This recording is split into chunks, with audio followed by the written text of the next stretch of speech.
Voilà, alors bonjour à tous et j'ai le plaisir et l'honneur de vous accueillir au nom de l'association Joie en Marche. Et aujourd'hui, nous accueillons Monseigneur Blacard, qui a la gentillesse de nous soutenir et de nous encourager depuis le début de notre aventure.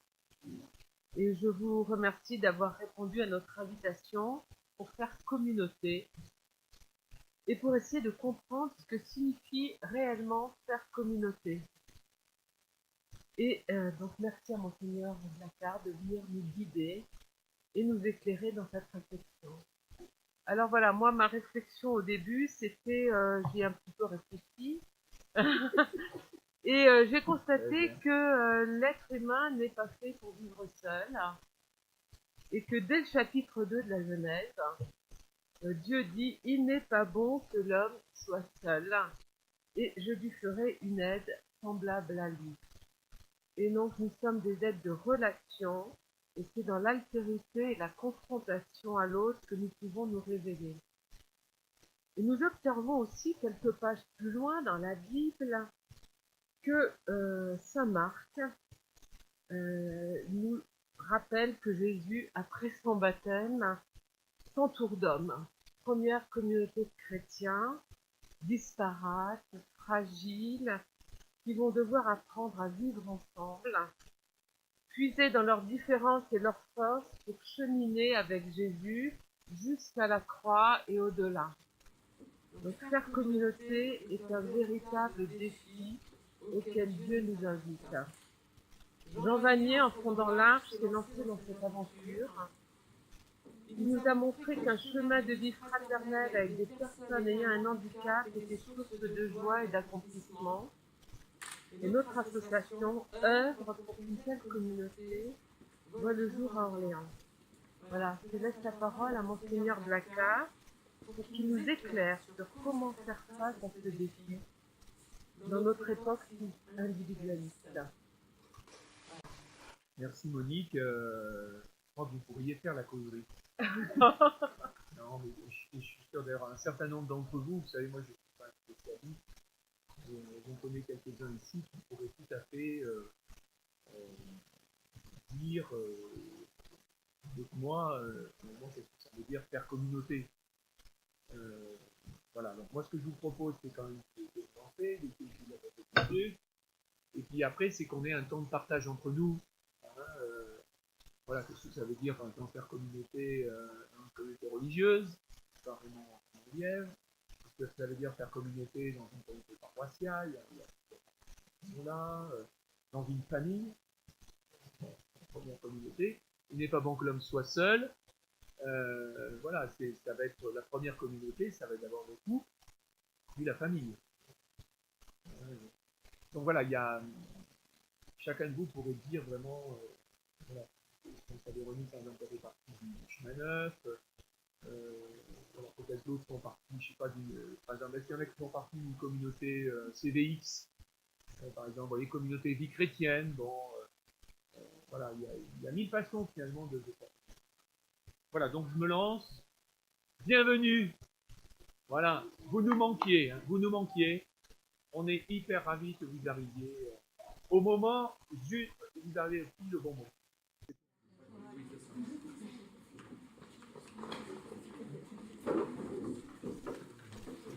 Alors, il y a un livre qui est excellent, voilà, maintenant qui date des années 70, hein, 79, c'est donc de Jean Vanier, La communauté, le lieu du pardon et de la fête. Puisque donc on avait Joie en Marche, merci d'avoir rappelé Monique, donc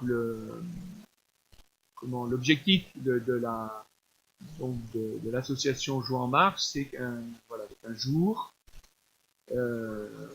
une communauté de l'Arche puisse voir le jour, hein, sur l'Orléanais. Voilà, mais donc un très bon livre, La communauté, le lieu du pardon et de la fête. Et puis après, moi j'ai amené aussi un petit livre quand même si vous vouliez savoir. Voilà, l'histoire de l'Arche. C'est intéressant aussi Alors, faire communauté. Alors, lié au mot communauté, il y a d'autres mots, hein. Communion, commun, voilà, mettre en commun, je sais pas, une pensée commune, bon, etc. Et puis, on peut aller parfois tellement loin qu'on peut arriver au communisme. Voilà, c'est-à-dire, donc là, c'est toujours embêtant.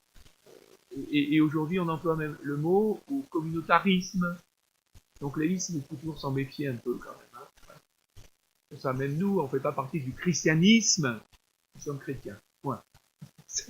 Il y a un christianisme, je me méfierai toujours de, voilà, alors, le christianisme, on vu comme après, comme un concept d'histoire, ça c'est quelque chose, mais voilà, nous ne sommes pas des christianistes, nous sommes des chrétiens. Alors je me suis posé tout de suite la question, communauté humaine, communauté chrétienne.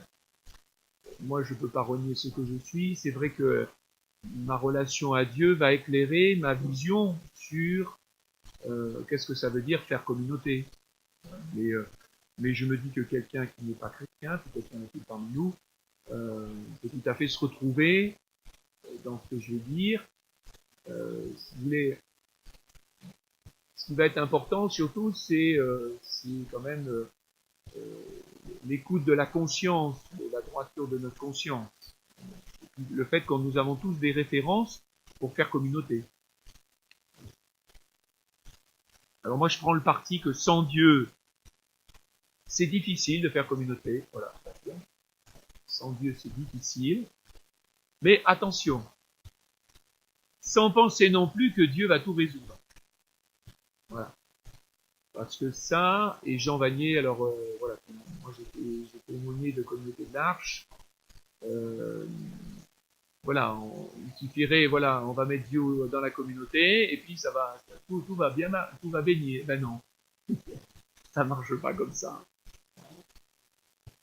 Voilà, la source qui est Dieu va nous aider, mais faire communauté, vivre la communion, vivre ensemble, c'est un combat.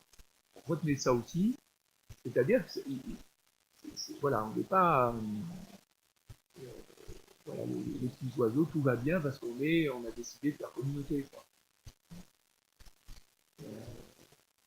Voilà, je pense à quelqu'un là qui a, ils sont partis à quelques-uns, ils voulaient vivre donc avec permaculture, etc. Donc, essayer dans une ferme dans les Tarn, etc. Donc, bah oui, puis au bout de 2 ans, bah, ils découvrent que c'est pas si simple de faire communauté. Voilà. Donc, mais à partir du moment où on se dit que c'est une lutte et un combat, ben c'est bien, parce que ça va nous aider. Vous voyez, il y a quelques, je crois, quelques principes, c'est bien de les avoir dès le départ, ça nous évite les désillusions. Alors, il y a une chose que Jean Vanier dit, et je trouve voilà, très importante pour nous, pardon, j'ai juste ouvert, je m'en rends pas compte, c'est de nous accepter avec nos propres fragilités. Ça, c'est très important. Alors, je lis ce qu'écrit Jean. La communauté, même et l'important, si vous voulez, d'assumer notre solitude. La communauté, c'est pas une fusion. Là aussi, sinon, bonjour la désillusion. Voilà, la fusion, ça peut amener, oui, à la confusion. Alors écoutez Jean, la communauté même la plus belle et la plus merveilleuse, celle que nous appelons nos voeux, n'est-ce pas, ne pourra jamais guérir cette plaie de solitude que nous portons. Ce n'est que lorsqu'on a découvert que la solitude peut devenir sacrement qu'on entre dans la sagesse. Si nous ne fuyons plus cette solitude, si nous acceptons cette plaie, nous découvrons que c'est à travers elle que nous rencontrons Jésus-Christ. C'est quand nous cessons de fuir dans l'hyperactivité. Voilà, par exemple, on peut être dans une communauté et où on est tout le temps en mouvement. Et quelque part, tous les membres de la communauté s'étourdissent. Par exemple, une communauté paroissiale, ça peut être ça. Voilà, on multiplie les activités et on est sans arrêt dans le bruit, les rêves. Voilà. Alors, écoutez bien, ceux qui entrent en communauté espérant combler leur vide, espérant guérir, seront déçus. Donc voilà, ça veut dire quoi? si je rentre dans la communauté avec mes humaines, mais aussi avec mes blessures, eh bien, il ne faut pas que je croie que la communauté va guérir mes blessures. Mais c'est au contraire en accueillant mes blessures au sein de la communauté que je vais pouvoir grandir. Voilà. Ce n'est que lorsque je reste debout avec toutes mes pauvretés et mes souffrances sur moi-même, avec toutes mes pauvretés et mes souffrances, et que je cherche plus à soutenir les autres qu'à me replier sur moi-même, que je peux vivre pleinement la vie communautaire. Et il ajoute aussi, et la vie du mariage. Donc voilà, dans un couple, eh bien, c'est lorsqu'on s'accepte soi-même avec ses pauvretés, et puis, voilà, plus on va être humble l'un vis-à-vis de l'autre, et plus on va pouvoir grandir. Alors il y a un petit livre qui est super, je vous recommande, Monsieur le curé fait sa crise. Faut dire ça, hein. Voilà. Monsieur le curé fait sa crise. Voilà. Vous voulez savoir au fond un peu donc c'est une communauté paroissiale avec un jeune prêtre, et puis un beau jour il en peut plus. Parce que, classique, les personnes qui font les fleurs se disputent. Enfin bref, c'est bon, c'est voilà. Et puis d'autres, la responsable de la catéchèse qui s'est mise sur un piédestal. Et moi, ce que je retiens de l'histoire, alors c'est un roman, c'est vraiment très bien croqué. Quand on a été curé de paroisse, c'est des moments où on rit parce qu'on se dit, ça nous fait penser à des situations précises. Voilà. Et alors, ce qui est très intéressant, qu'est-ce qui va permettre de sortir de la crise? Parce que M. le curé, à un moment, il en a marre, et donc il va s'enfermer dans un petit local au fond du jardin. Tout le monde le cherche, personne ne sait où il est. Enfin bon. Et ce qui va les aider à sortir de la crise, c'est à partir du moment où chacun va accepter de reconnaître devant les autres ses propres fragilités. Parce que finalement, vis-à-vis des autres, nous pouvons vite nous mettre sur un... Voilà, j'ai envie de donner une image rêvée de moi-même. C'est pas tel que je suis avec toutes les pauvretés. Et à un moment donné, on voit d'ailleurs les deux dames qui font les fleurs, et il y en a une qui avoue qu'elle a été prostituée, et l'autre, bien se souvient que c'est sa mère qui se prostituait. À ce moment-là, ben voilà, elles se reconnaissent. Et à partir du moment où les gens vont accepter d'avouer qui ils sont, ils vont retrouver le chemin de la communauté. Et ça, c'est capital. Voilà. Ce n'est que lorsque je cesse de croire que les autres sont pour moi un refuge, que je deviens, malgré toutes mes blessures, source de réconfort et de vie, et que je découvre la paix.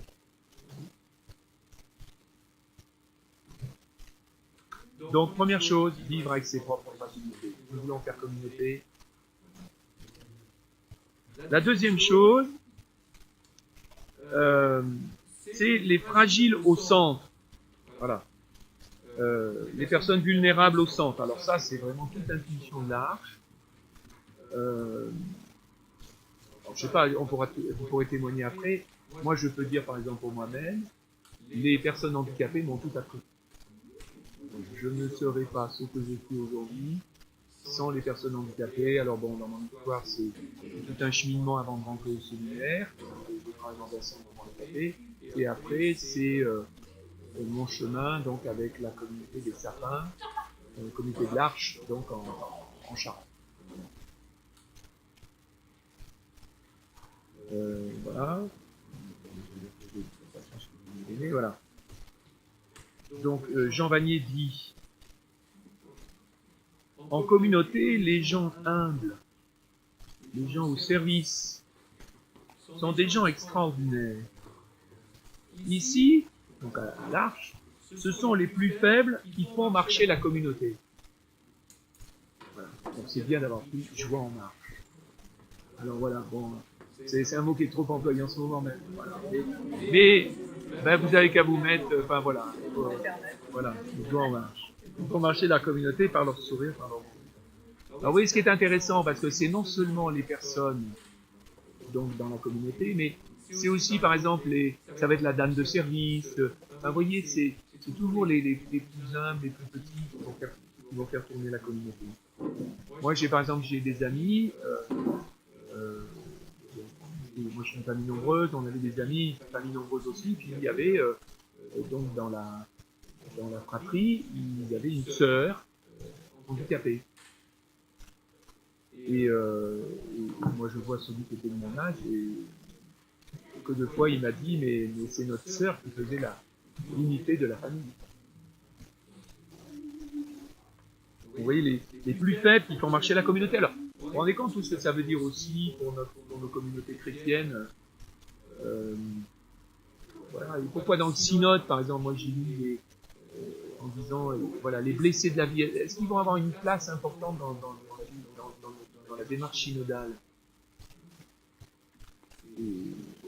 C'est capital, si on les étudie, on rattrape. C'est bien, quand on a la soif de gagner, on écarte les autres. Alors, par exemple, dans Monsieur le curé fait sa crise, en gros, c'est ça, c'est que chacun essaie d'être le plus près possible du curé, quoi. Au bout d'un moment, il en peut plus, c'est pas possible. Enfin, voilà,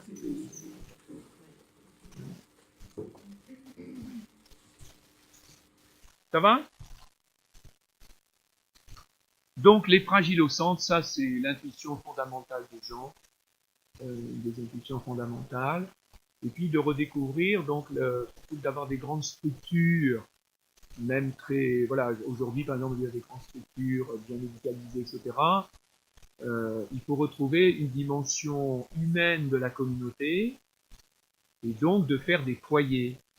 Voilà, donc un foyer, et ce qui veut dire même avec entre guillemets, une vie familiale. Voilà, c'est-à-dire on va essayer d'avoir, je sais pas, par exemple 4 assistants si possible, avec 6 personnes accueillies, et puis on est dans une maisonnée, on vit en communauté, on va vivre des activités ensemble, comme une vie de famille. Plutôt que d'avoir la grande structure, qui techniquement en fait, on a quand même progressé par rapport aux hospices qu'on avait autrefois, mais voilà, le côté de proximité manque. Alors c'est intéressant parce que aujourd'hui, par exemple, dans l'Église, on dit bien aussi l'importance des petites communautés fraternelles de foi. Donc à la fois, ce qui n'empêche qu'on appartient à une communauté paroissiale plus large, mais chacun de nous a besoin d'avoir un noyau avec lequel il va pouvoir faire communauté d'une manière plus habituelle, plus voilà, je sais pas, si une communauté on est à 100 personnes, ben on peut pas, tout le monde peut pas parler, enfin voilà, on a besoin d'avoir des petits noyaux. On voit bien quand on est dans des grandes assemblées à 100, qu'est-ce qu'on fait à un moment donné? C'est des soucis. Donc, voilà, donc que chacun se dise avec qui moi je fais aujourd'hui cette petite communauté fraternelle de foi. L'envie, c'est par fragilité, les fragiles au centre. Alors évidemment, pour moi, quelqu'un qui va m'aider aussi à faire communauté, c'est Jésus, et Jésus dans sa fragilité. Notre Dieu se fait fragile pour nous. Dans sa relation avec nous, Dieu est fragile. La puissance de Dieu, on dit Dieu tout puissant en fragilité et amour. Alors, je cite tout de suite donc des passages dans Philippiens, dont vous avez ce très bel hymne, sans doute que Saint Paul reprend, donc dans la lettre aux Philippiens.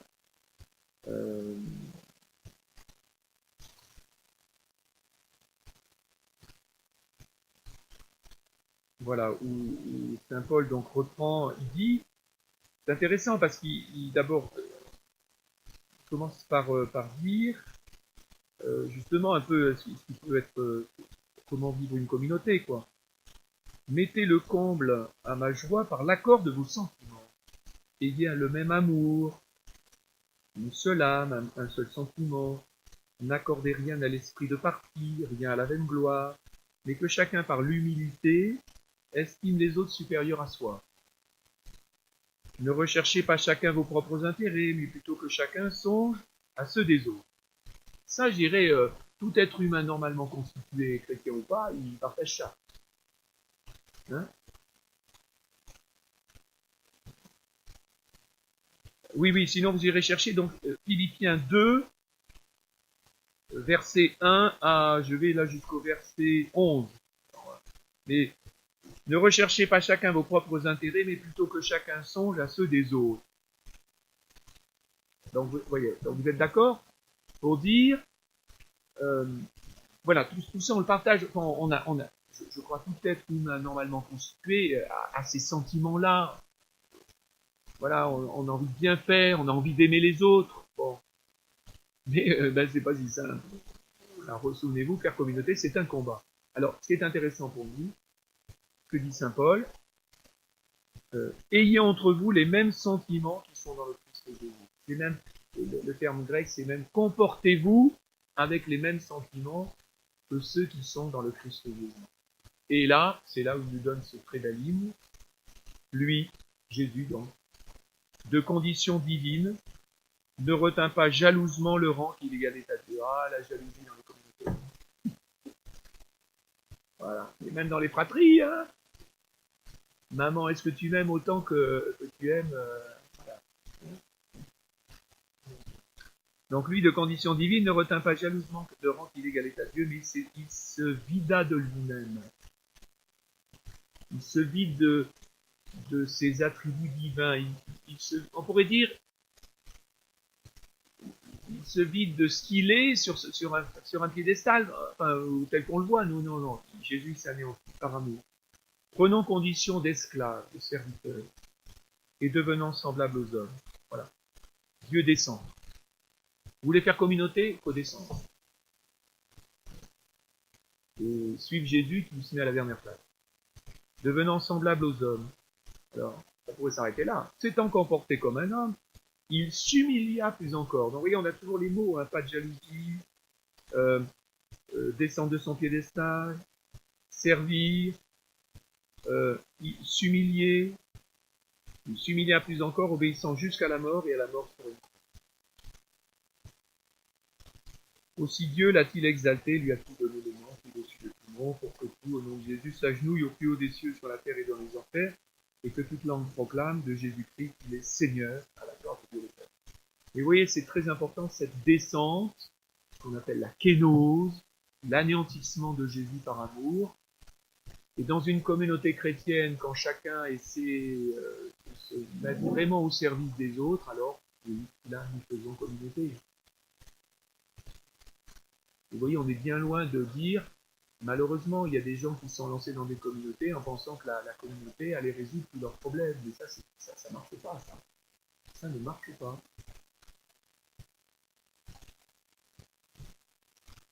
Voilà, alors après, si on veut être concret, c'est ce qu'on va faire pour Noël, hein. L'anéantissement de Jésus, hein. Voilà, je descends, hein. Fragilité de ce petit enfant, là, hein. Dieu se fait bébé. Voilà, enveloppé de l'ange dans les bras de sa mère. Complètement dépendant pour fuir la colère d'Hérode, voilà, complètement dépendant. Pour être nourri, pour être langé, pour être, pour être protégé. Dieu se fait petit. Et puis on va retrouver ça évidemment dans ce qu'on va célébrer tout à l'heure, dans l'Eucharistie. Voilà. Et puis, alors Jésus est descendu, ben oui, mais c'est là on va faire la boucle. Ben d'accord, et Jésus, donc c'est Noël, c'est l'Eucharistie, et puis c'est le sacrement du pauvre. C'est-à-dire que nous sommes invités, une fois qu'on a célébré l'Eucharistie, eh bien, à continuer à rencontrer Jésus dans ce 8e sacrement, qui est le sacrement du pauvre. C'est-à-dire dans les personnes fragiles, blessées, pauvres. C'est là où Jésus nous attend, pour faire communauté avec elle. Benoît XVI, il dit très bien ça, il dit seul célèbre réellement l'Eucharistie celui qui l'accomplit dans cet autre sacrement, qui est le service du pauvre. Le service du frère, le service du pauvre, en priorité, vous voyez. Seul célèbre réellement l'Eucharistie celui qui l'accomplit dans cet autre sacrement, qui est le service du frère. Vous voyez, faire communauté. Ça va? Alors, les attitudes maintenant que nous devons avoir. Donc, j'ai déjà dit des choses. Donc, accepter ses propres fragilités, mettre les personnes vulnérables au centre. Pour nous chrétiens, regardez Jésus. Alors d'autres peuvent avoir d'autres références. D'ailleurs, Jean Vanier, enfant dans les communautés de l'Arche, pas oublier que c'est pas réservé aux chrétiens. Il y a des communautés en Inde avec la spiritualité hindoue derrière. Voilà. C'est pas du tout fermé. Toute communauté peut s'appuyer sur... mais il estime, Jean a quand même toujours estimé que c'était très important qu'il y ait justement la religion derrière, non pas comme comme quelque chose qui résoudrait tout, mais qui va aider la communauté à faire communauté. Alors les attitudes nécessaires pour faire communauté,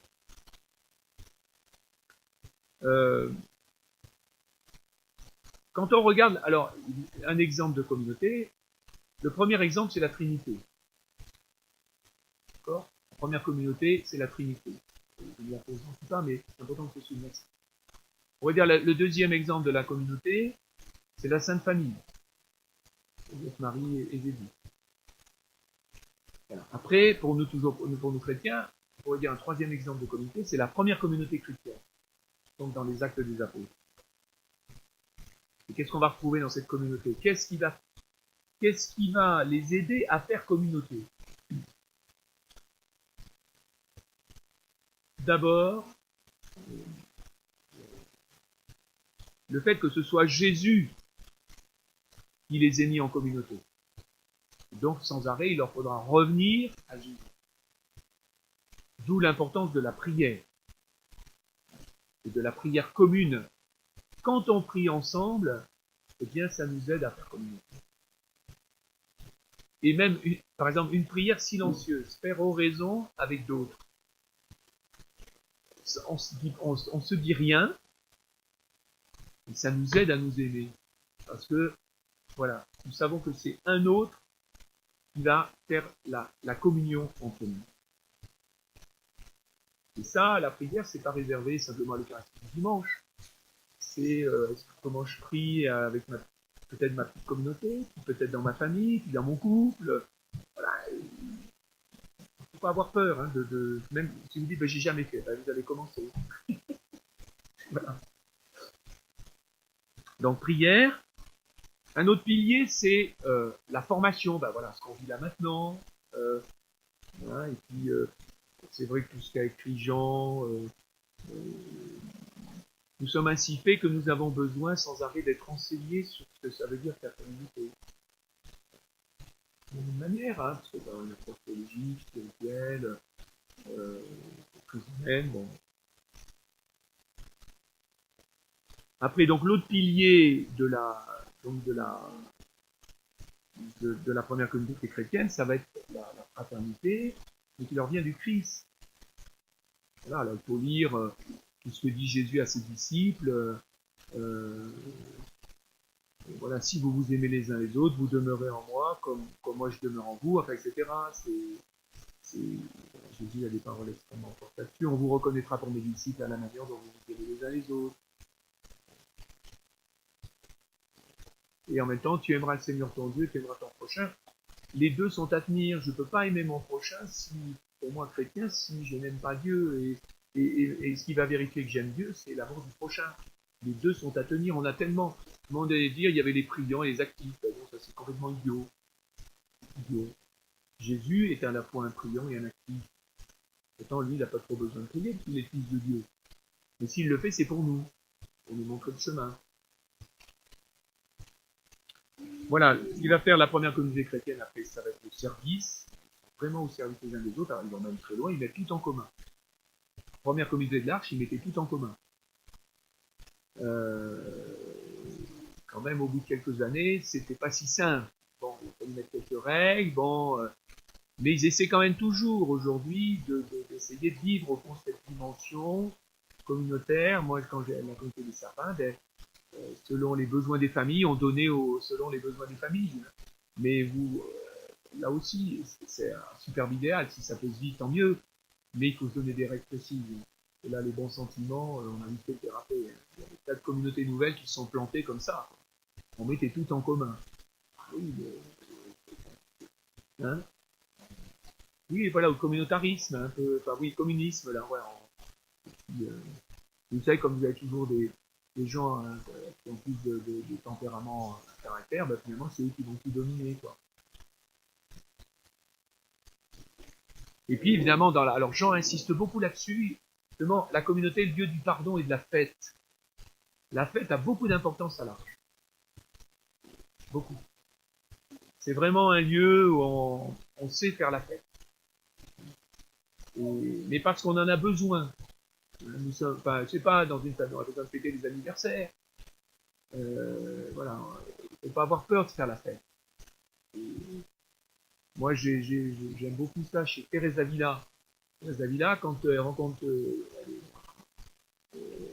le jeune Jean de la Croix, et puis elle veut lui faire découvrir le Carmel, le renouvellement du Carmel, et donc elle va l'inviter, puis surtout, ben, pour qu'il voit un peu ce qui se vit en récréation, quand les carmélites sortent les guitares, les castagnettes, et qui chantent voilà, comme des bonnes espagnoles qu'elles sont, quoi. Voilà, l'importance de la fête.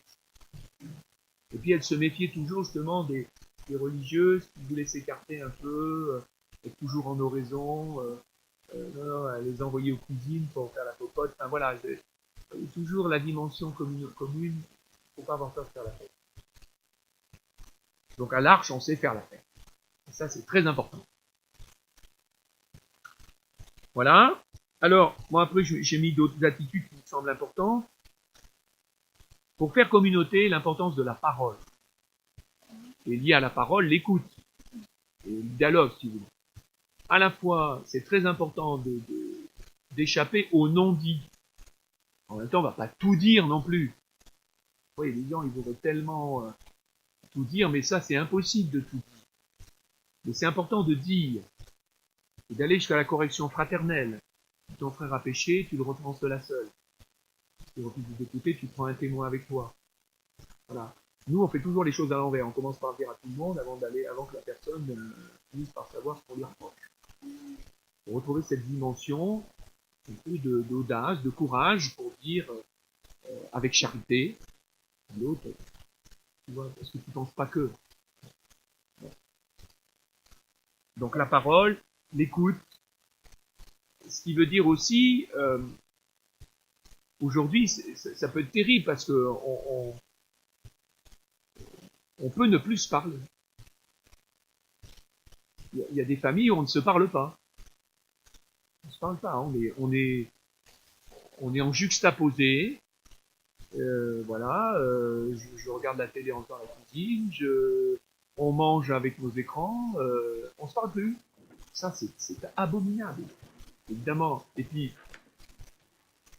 comme on aurait des choses à se dire, mais que ça demande du courage pour le dire, alors la facilité, ben, c'est de rester sur les écrans. Voilà. Donc ça pète très fort. Il faut prendre le temps de se parler. Aux équipes, s'il y en a qui ont fait partie des équipes Notre-Dame, donc cette spiritualité des couples, eh bien, il est demandé le devoir de s'asseoir. Le coup, régulièrement, on s'assoit sur le canapé ensemble, et puis, sous le regard du Seigneur, eh bien, on fait le point, on se parle. On se part prier, puis ensuite, sous le regard du Seigneur, on essaie de se dire ce qu'on a à dire. Et en même temps, lié à la parole et à l'écoute, donc vous avez bien compris l'importance du silence, parce que c'est dans le silence aussi que les choses se décantent. Le bon vin, il a besoin de se reposer. Voilà, une fois que vous avez mis votre vin dans votre tonneau, il faut que ça se décante. Voilà.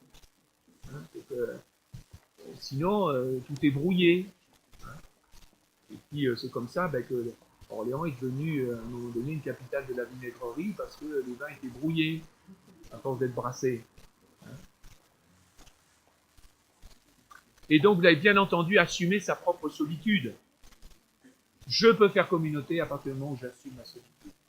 Si je ne suis pas capable d'assumer ma solitude, alors je ne pourrai pas vivre en communauté.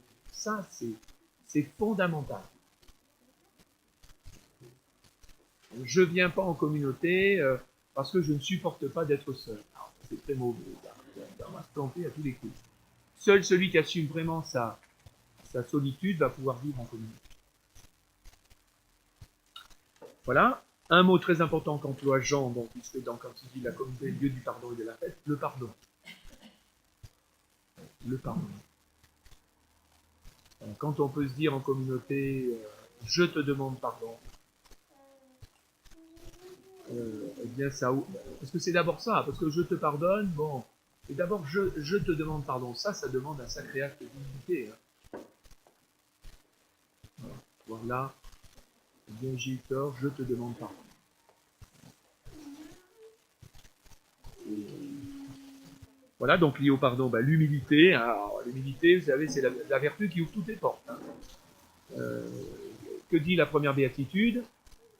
Heureux les pauvres de cœur. Mais c'est les humbles. Voilà. Si j'accepte d'être petit, Marie, dans le Magnificat, il s'est penché sur son humble servant. Il élève les humbles. Vous voyez, le mot humilité revient à 2 reprises. Hein.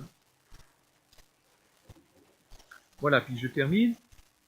Après, voilà, évidemment, la communauté, elle va vivre avec ce que j'apporte. Donc, la communauté va vivre aussi avec l'offrande que je vais faire de moi-même. Si dans la communauté, chacun est chiche du don de lui-même, eh ben, la communauté, elle sera vraiment une communauté à minima.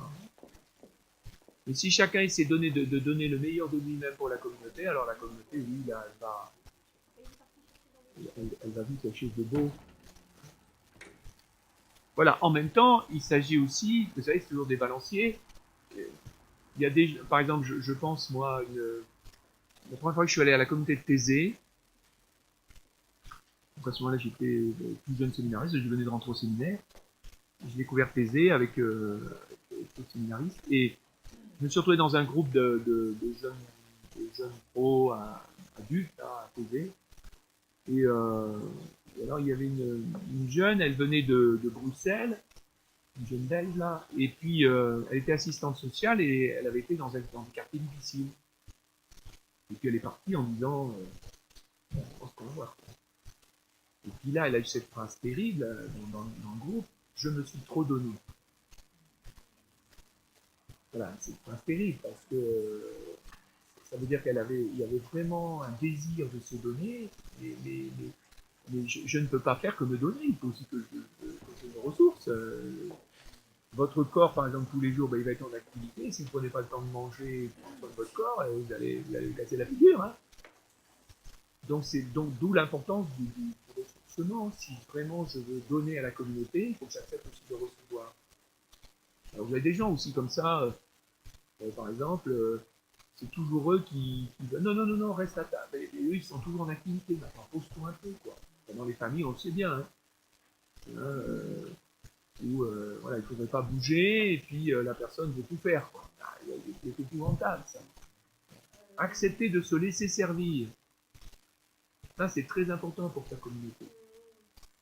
Et c'est là où les personnes en fragilité, elles nous aident. Parce qu'elles sont obligées de se laisser servir. Et nous, il faut qu'on retrouve aussi ce qu'elles vivent. Je vous raconte une petite histoire. Imaginez une petite communauté religieuse, 3 religieuses. Elles vivent en communauté. Il y a 2 d'âge 40-50. Et puis une ancienne qui arrive à 80 ans. Et l'ancienne, elle a Saint-Martin, s'il te plaît. Et donc elle a une maîtresse femme, infirmière, a été responsable d'un service à l'hôpital, a caché des juifs pendant la guerre. Enfin, voilà. Maîtresse femme, hein, elle a bossé. Et ben oui, à la fin de sa vie, elle se retrouve à un moment donné, dans la petite communauté, et elle se retrouve à plus pouvoir marcher. Et puis à plus pouvoir trop s'occuper d'elle comme il le faudrait, quoi. Donc elle a besoin de ses sœurs. Et alors, vous imaginez 3 femmes ensemble, vue de l'extérieur, super, les sœurs, vue de la communauté. S'ils savent la communauté.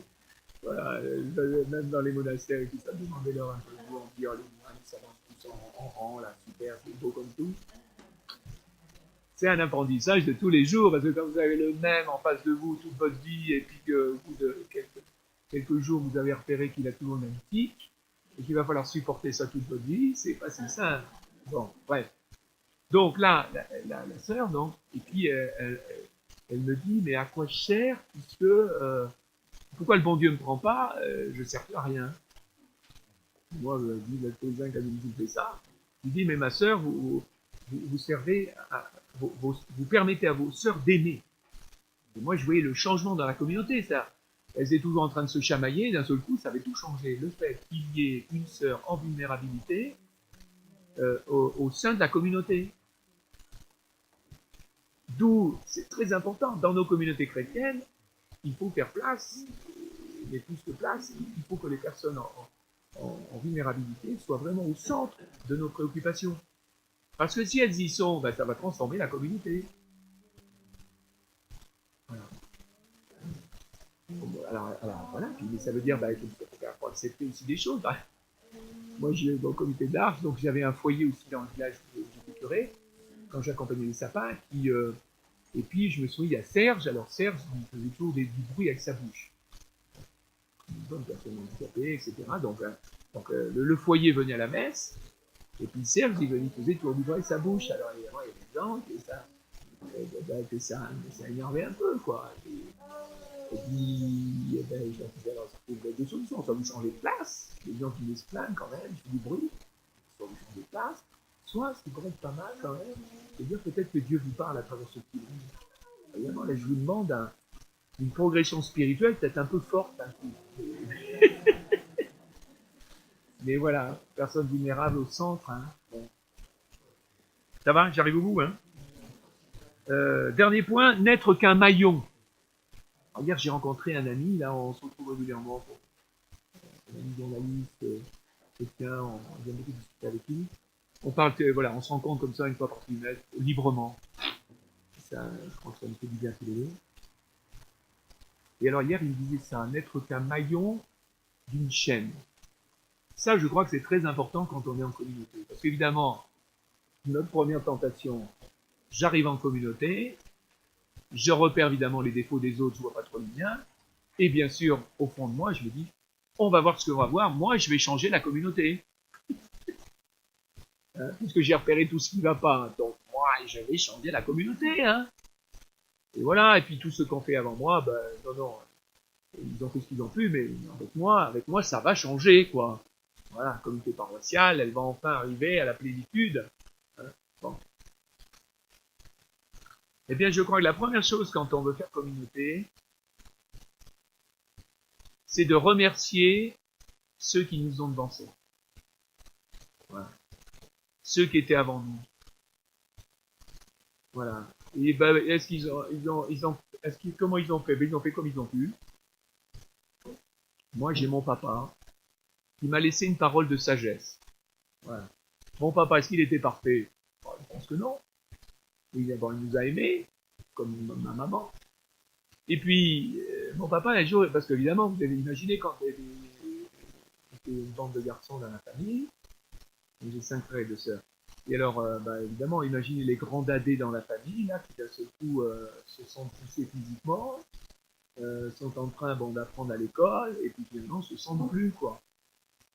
Et puis, évidemment, l'âge ingrat, qu'est-ce qu'on fait? On critique, quoi. Pourquoi c'est comme ça? Hein, voilà. C'est-à-dire, pourquoi c'est comme ça? Pourquoi? Alors, on demande ça à 3 ans, puis on demande ça à 15 ans. À 3 ans parce qu'on découvre le monde, et puis à 15 ans parce que on n'est plus les enfants d'hier, on se rend pas compte qu'on n'est pas encore les adultes de demain, puis on veut savoir. On fait nos grilles. Pourquoi? Puis mon papa un jour dit, écoutez, faites pas plus mal, il dit. Faites pas plus mal. Voilà, on a essayé de faire ce qu'on a pu. Écoutez, faites pas plus mal. Voilà. Donc voilà, savoir ce qu'on doit à nos devanciers. Voilà, remercier, savoir les remercier s'ils sont encore vivants. Voilà. Je ne sais pas si vous avez encore vos parents, dites-leur merci. Voilà.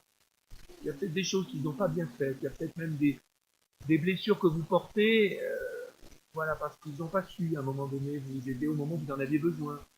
Mais sachez les remercier de ce qu'ils vous ont donné de bien, au-delà peut-être des grandes blessures qui peuvent être faites. Et puis, souvenir toujours que d'autres viendront après nous. Voilà.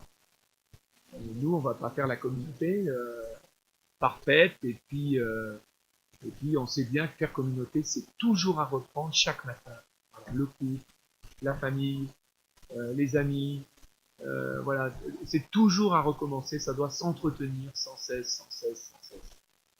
Faire communauté. Et donc d'autres viendront après nous.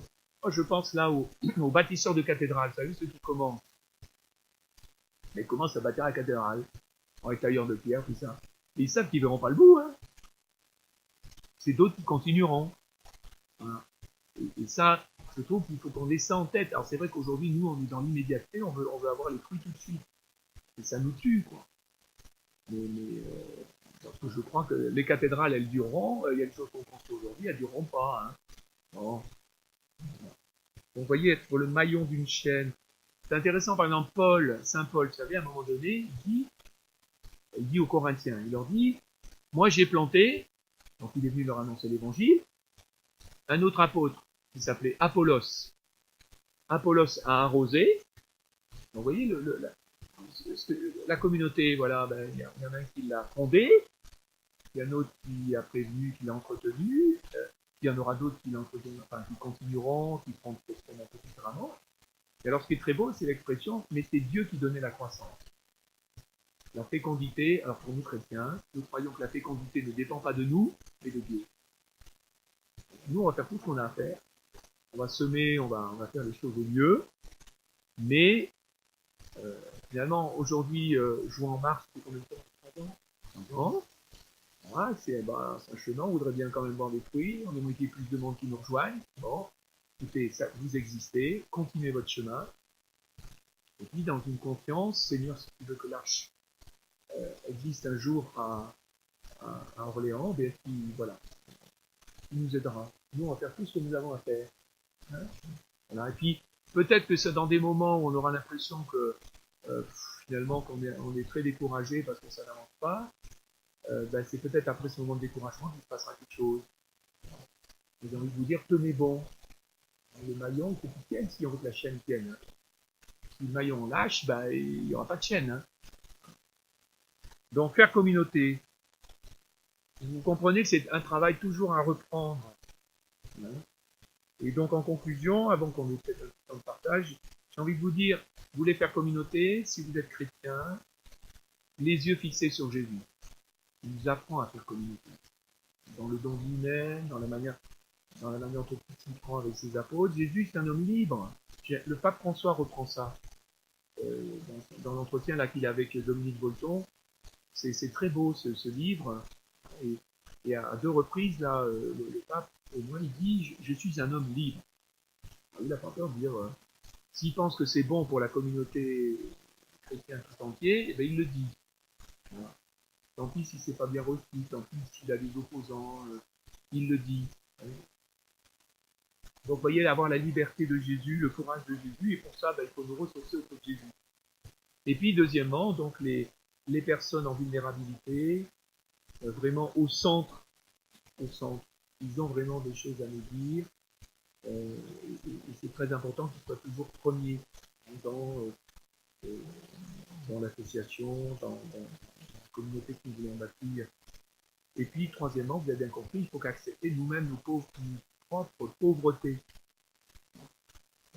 nos fragilités, peut-être les blessures aussi qui nous viennent de notre passé, mais, on est sur une note positive, si nos pauvretés, on en faisait un tremplin, c'est pas moi qui le dis, c'est Sainte Thérèse de l'Enfant Jésus. Voilà. Sainte Thérèse, et ça va être une révolution, et c'est pour ça qu'elle est docteur de l'Église, elle va faire de sa fragilité le moyen pour que Dieu fasse d'elle une sainte. C'est prodigieux, ça. C'est une révolution, on va dire, copernicienne, c'est-à-dire que, et alors elle va même avoir cette expression audacieuse, elle va dire, ben, je sais ce qu'il me reste à faire, devant Dieu, il faut que je sois de plus en plus petit. Et c'est comme ça que Dieu va m'élever. Voilà. Et dit à ce moment-là, moi je n'ai pas besoin de prendre l'escalier, de gravir marche après marche pour essayer d'atteindre Dieu. C'est Dieu qui va me prendre dans ses bras et qui sera mon ascenseur. Voilà. Parce que, et pourquoi il va me prendre dans ses bras? Parce qu'il va être vaincu par ma fragilité. Vous comprenez ça? Ça, c'est capital.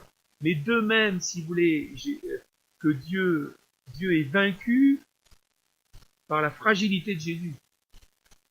C'est-à-dire que le Fils, l'abaissement du Fils, c'est ce qui touche pleinement le Père pour que le Père lui donne la gloire, enfin, je dirais presque encore plus forte que celle qu'il avait avant quand il était de Dieu comme Fils.